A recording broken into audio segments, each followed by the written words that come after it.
Ukraine লক্ষ্য করে রাতভর ৭০০-র বেশি ড্রোন ও ক্ষেপণাস্ত্র ছুড়েছে রাশিয়া। লক্ষ্যবস্তু করা হয় ইউক্রেনের বিভিন্ন শহর। রাজধানী কিয়েভ, বন্দরনগরী ওডেসা এবং শিল্পনগরী দিনিপ্রুতে সবচেয়ে বেশি ক্ষয়ক্ষতি হয়। হামলায় বহু মানুষ হতাহত হয়েছেন বলে জানিয়েছে স্থানীয় প্রশাসন।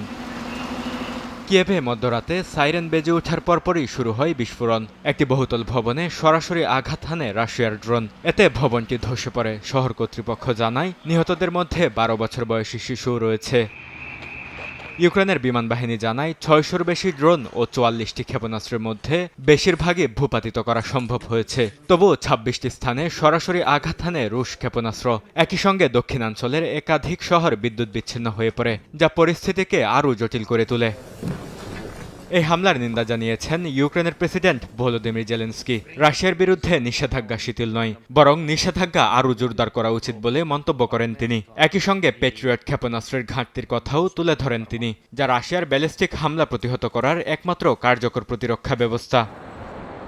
পাল্টা হামলায় রাশিয়ার ক্রাসনোদার অঞ্চলেও প্রাণহানির খবর পাওয়া গেছে। যুদ্ধবিরতির পরও উভয় পক্ষের এই পাল্টাপাল্টি হামলা শান্তি আলোচনার পথ অনিশ্চিত করে তুলছে বলে মনে করছেন বিশ্লেষকরা। যুদ্ধের পঞ্চম বছরে এসে সংঘাত থামাতে কূটনৈতিক প্রচেষ্টা অব্যাহত থাকলেও পাল্টাপাল্টি হামলায় তা আরও বহুদূর গড়াবে বলে মত তাদের।